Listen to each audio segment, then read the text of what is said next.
തോബിത്തിൻ്റെ പുസ്തകത്തിൽ നിന്ന് അദ്ധ്യായം 9. പണം വാങ്ങുന്നു. തോബിയാസ് റഫായേലിനെ വിളിച്ചു പറഞ്ഞു, സഹോദരൻ അസറിയാസ് ഒരു ഭൃത്യനെയും 2 ഒട്ടകങ്ങളെയും കൂട്ടി മേദിയായിലെ റാഗസിൽ ഗബായേലിൻ്റെ അടുത്ത് ചെന്ന് പണം വാങ്ങുക. അവനെയും വിവാഹ വിരുന്നിലേക്ക് കൂട്ടിക്കൊണ്ടുവരിക. ഞാൻ ഇവിടം വിട്ടു പോകരുതെന്ന് റഘുവേൽ നിർബന്ധിക്കുന്നു. എന്നാൽ എൻ്റെ പിതാവ് ദിവസങ്ങൾ എണ്ണിക്കഴിയുകയാണ്. തിരിച്ചെത്താൻ വൈകിയാൽ അവൻ വിഷമിക്കും. റഫായേൽ യാത്ര ചെയ്ത് ഗബായേലിൻ്റെ അടുത്തെത്തി. ഒരു രാത്രി അവനോടുകൂടെ ചെലവഴിച്ചു. ഗബായേലിന് അവൻ രേഖ കൊടുത്തു. ഗബായേൽ മുദ്ര പൊട്ടിക്കാത്ത പണസഞ്ചി എടുത്തുകൊണ്ടുവന്ന് ഏൽപ്പിച്ചു. അവർ 2 പേരും അതിരാവിലെ എഴുന്നേറ്റ് വിവാഹ വിരുന്നിന് വന്നു. ഗബായേൽ തോബിയാസിനും ഭാര്യയ്ക്കും അനുഗ്രഹാശിസ്സുകൾ നേർന്നു. തോബിത്തിൻ്റെ പുസ്തകത്തിൽ നിന്ന് അദ്ധ്യായം 10. തോബിത്തും അന്നായും കാത്തിരിക്കുന്നു. പിതാവായ തോബിത്ത് ദിവസമെണ്ണി കഴിയുകയായിരുന്നു. തിരിച്ചെത്തേണ്ട ദിവസം കഴിഞ്ഞിട്ടും അവരെ കാണാത്തതിനാൽ അവൻ പറഞ്ഞു, അവർ അവനെ താമസിപ്പിക്കുകയാണോ? അതോ ഗബായേൽ മരിച്ചു പോവുകയും പണം നൽകാൻ ആരുമില്ലെന്ന് വരികയും ചെയ്തിരിക്കുമോ? അവൻ അതീവ ദുഃഖിതനായി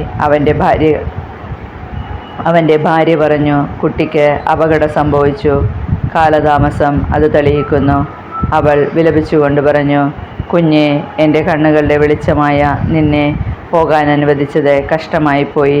തോബിത്ത് അവളോട് പറഞ്ഞു, വിഷമിക്കാതിരിക്കൂ, അവന് ഒന്നും സംഭവിച്ചിട്ടില്ല. അവൾ പറഞ്ഞു, മിണ്ടാതിരിക്കൂ, എന്നെ കബളിപ്പിക്കാൻ നോക്കേണ്ട. എൻ്റെ കുഞ്ഞിന് നാശം സംഭവിച്ചത് തന്നെ. എല്ലാ ദിവസവും അവർ പോയ വഴിയിലേക്ക് ചെല്ലും. പകലും ഒന്നും ഭക്ഷിക്കുകയില്ല.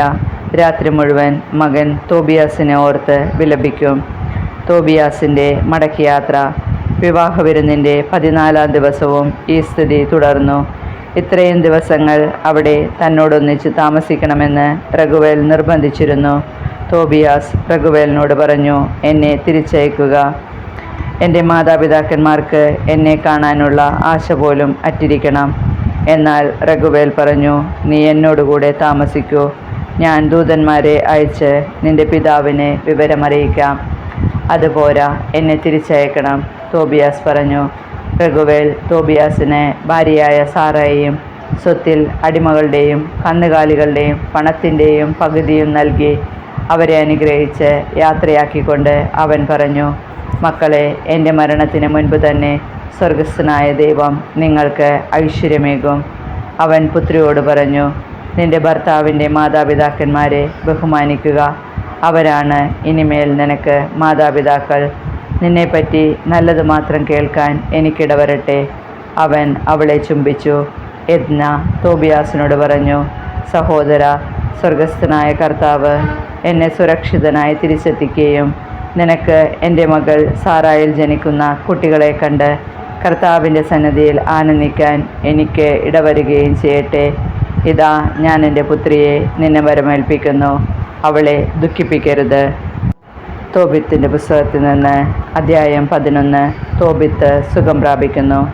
യാത്ര മംഗളകരമാക്കിയതിന് ദൈവത്തെ സ്തുതിച്ചുകൊണ്ട് തോബിയാസ് മടങ്ങിപ്പോയി. അവൻ റഘുവേലിനും അവൻ്റെ ഭാര്യ എദ്നായ്ക്കും മംഗളം നേർന്നു. യാത്ര ചെയ്ത് അവൻ നിനവയ്ക്ക് അടുത്തെത്തി. അപ്പോൾ റഫായേൽ തോബിയാസിനോട് പറഞ്ഞു, സഹോദര, ഏതു നിലയിലാണ് പിതാവിനെ നീ വിട്ടുപോകുന്നതെന്ന് ഓർക്കുന്നില്ലേ? നമുക്ക് വേഗം നിൻ്റെ ഭാര്യയ്ക്ക് മുൻപേ പോയി വീട്ടിൽ വേണ്ട ഒരുക്കങ്ങൾ ചെയ്യാം. മത്സ്യത്തിൻ്റെ കയ്പ കൂടി എടുത്തുകൊള്ളൂ. അവർ പോയി. നായ് അവരുടെ പുറകെ ഉണ്ടായിരുന്നു. അന്ന മകനെ നോക്കി വഴിയിൽ കണ്ണു നട്ടിരിക്കുകയായിരുന്നു. അവൻ വരുന്നത് കണ്ട് അവൾ അവൻ്റെ പിതാവിനോട് പറഞ്ഞു, ഇതാ, നിൻ്റെ പുത്രൻ വരുന്നു. അവനോടുകൂടെ പോയ ആളുമുണ്ട്. റഫായേൽ പറഞ്ഞു, തോബിയാസ്, നിൻ്റെ പിതാവിന് കാഴ്ച ലഭിക്കുമെന്ന് എനിക്കറിയാം. കയ്പ അവൻ്റെ കണ്ണുകളിൽ പുരട്ടണം. ചൊറിച്ചിൽ അനുഭവപ്പെടുമ്പോൾ അവൻ കണ്ണു തിരുമും. അപ്പോൾ വെളുത്ത പാടുകൾ പൊഴിഞ്ഞു വീഴുകയും അവൻ നിന്നെ കാണുകയും ചെയ്യും. അന്ന ഓടിച്ചെന്ന് മകനെ ആശ്ലേഷിച്ചു. അവൾ അവനോട് പറഞ്ഞു, എൻ്റെ കുഞ്ഞെ, നിന്നെ കാണാൻ എനിക്കിടയായി. ഇനി മരിക്കാൻ ഞാൻ ഒരുക്കമാണ്. അവർ ഇരുവരും കരഞ്ഞു. വാതിൽക്കലേക്ക് വരുമ്പോൾ തോബിത്തിന് കാലിടറി. പുത്രൻ ഓടിയെത്തി പിതാവിനെ താങ്ങി. കണ്ണുകളിൽ കയ്പ പുരട്ടിക്കൊണ്ട് അവൻ പറഞ്ഞു, പിതാവേ, സന്തോഷമായിരിക്കൂ. ചൊറിച്ചിൽ തോന്നിയപ്പോൾ തോബിത്ത് കണ്ണ് തിരുമ്മി. വെളുത്ത പാട കൺകോണുകളിൽ പൊഴിഞ്ഞു വീണു. അപ്പോൾ അവൻ പുത്രനെ കണ്ടു. അവനെ ആലിംഗനം ചെയ്ത് കരഞ്ഞുകൊണ്ട് പറഞ്ഞു, ദൈവമേ, അങ്ങ് വാഴ്ത്തപ്പെട്ടവനാണ്. അങ്ങയുടെ നാമം എന്നേക്കും വാഴ്ത്തപ്പെട്ടതാണ്. അവിടുത്തെ വിശുദ്ധ ദൂതന്മാരും വാഴ്ത്തപ്പെട്ടവരാണ്. അവിടുന്ന് എനിക്ക് ദുരിതങ്ങൾ അയച്ചു, എന്നാലും എന്നോട് കരുണ കാട്ടി. ഇതാ, എൻ്റെ മകൻ തോബിയാസിനെ ഞാൻ കാണുന്നു. അവൻ്റെ മകൻ സന്തോഷത്തോടെ വീടിനുള്ളിൽ പ്രവേശിച്ച് മേദിയായിൽ തനിക്ക് സംഭവിച്ച വലിയ കാര്യങ്ങൾ പിതാവിനെ അറിയിച്ചു. തോബിത്ത് സന്തോഷത്തോടെ ദൈവത്തെ സ്തുതിച്ചുകൊണ്ട് മരുമകളെ സ്വീകരിക്കാൻ നിനവേ നഗരത്തിൻ്റെ കവാടത്തിലേക്ക് പുറപ്പെട്ടു. കണ്ടവരെല്ലാം അവന് കാഴ്ച കിട്ടിയതിൽ വിസ്മയിച്ചു. തന്നോട് കരുണ കാണിച്ച ദൈവത്തെ അവരുടെ മുൻപിൽ വെച്ച് തോബിത്ത് സ്തുതിച്ചു. അവൻ തൻ്റെ മരുമകൾ സാറായുടെ അടുത്തെത്തി അവളെ അനുഗ്രഹിച്ചുകൊണ്ട് പറഞ്ഞു, മകളെ, സ്വാഗതം. നിന്നെ ഞങ്ങളുടെ അടുത്തേക്ക് കൊണ്ടുവന്ന ദൈവം വാഴ്ത്തപ്പെടട്ടെ. നിന്റെ മാതാപിതാക്കൾ അനുഗ്രഹീതരാണ്. അങ്ങനെ നിനവയിൽ അവൻ്റെ സഹോദരരുടെ ഇടയിൽ ആനന്ദം കളിയാടി. അഹിക്കാറും അനന്തരവൻ നാദാബും വന്നു. തോബിയാസിൻ്റെ വിവാഹം 7 ദിവസം ആർഭാടപൂർവം ആഘോഷിച്ചു. തോബിത്തിൻ്റെ പുസ്തകത്തിൽ നിന്ന് അധ്യായം 12. റഫായേൽ തന്നെ വെളിപ്പെടുത്തുന്നു. തോബിത്ത് മകൻ തോബിയാസിനെ വിളിച്ചു പറഞ്ഞു, മകനെ, നിന്നോടൊപ്പം വന്നവൻ്റെ കൂലി കൊടുക്കുക. പറഞ്ഞിരുന്നതിലും കൂടുതൽ കൊടുക്കണം. അവൻ പറഞ്ഞു, പിതാവേ, ഞാൻ കൊണ്ടുവന്നതിൻ്റെ പകുതി കൊടുത്താലും ദോഷമില്ല. അവൻ എന്നെ സുരക്ഷിതനായി നിൻ്റെ അടുക്കൽ തിരിച്ചെത്തിച്ചു. എൻ്റെ ഭാര്യയെ സുഖപ്പെടുത്തി. എനിക്ക് വേണ്ടി പണം വാങ്ങി നിന്നെയും സുഖപ്പെടുത്തി. വൃദ്ധൻ പറഞ്ഞു, അവൻ അത് അർഹിക്കുന്നു. അവൻ ദൂതനെ വിളിച്ചു പറഞ്ഞു, നിങ്ങൾ കൊണ്ടുവന്നതിൻ്റെ എല്ലാം പകുതി എടുത്തുകൊള്ളുക. ദൂതൻ 2 പേരെയും രഹസ്യമായി വിളിച്ചു പറഞ്ഞു, ദൈവത്തെ സ്തുതിക്കുകയും അവിടത്തേക്ക് നന്ദി പറയുകയും ചെയ്യുവേൻ.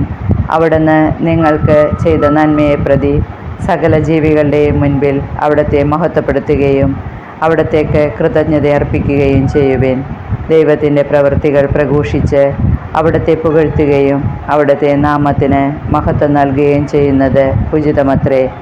അവിടത്തേക്ക് നന്ദി പറയാൻ അമാന്തമരുത്. രാജാവിൻ്റെ രഹസ്യം സൂക്ഷിക്കുന്നത് നല്ലത്.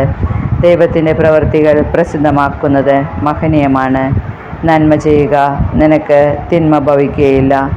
ഉപവാസം, ദാനധർമ്മം, നീതി എന്നിവയോടുകൂടിയാവുമ്പോൾ പ്രാർത്ഥന നല്ലതാണ്. നീതിയോടുകൂടിയ അല്പമാണ് അനീതിയോടുകൂടിയ അധികത്തേക്കാൾ അഭികാമ്യം. സ്വർണം വയ്ക്കുന്നതിനേക്കാൾ ദാനം ചെയ്യുന്നത് നന്ന്. ദാനധർമ്മം മരണത്തിൽ നിന്ന് രക്ഷിക്കുന്നു. അത് സകല പാപങ്ങളും തുടച്ചു നീക്കുന്നു. പരോപകാരവും നീതിയും പ്രവർത്തിക്കുന്നവർ ജീവിതത്തിൻ്റെ പൂർണ്ണത ആസ്വദിക്കും. പാപം ചെയ്യുന്നവൻ സ്വന്തം ജീവൻ്റെ ശത്രുവാണ്.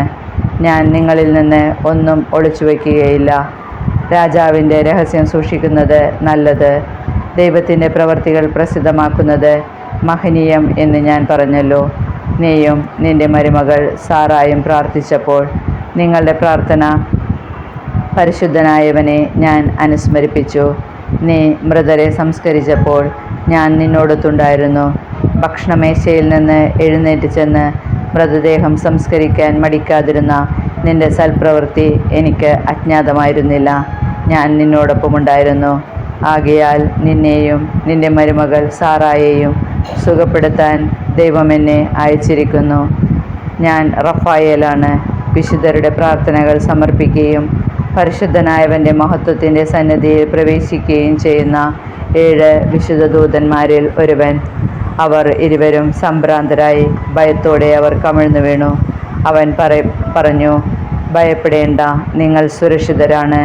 എന്നേക്കും ദൈവത്തെ സ്തുതിക്കുവിൻ.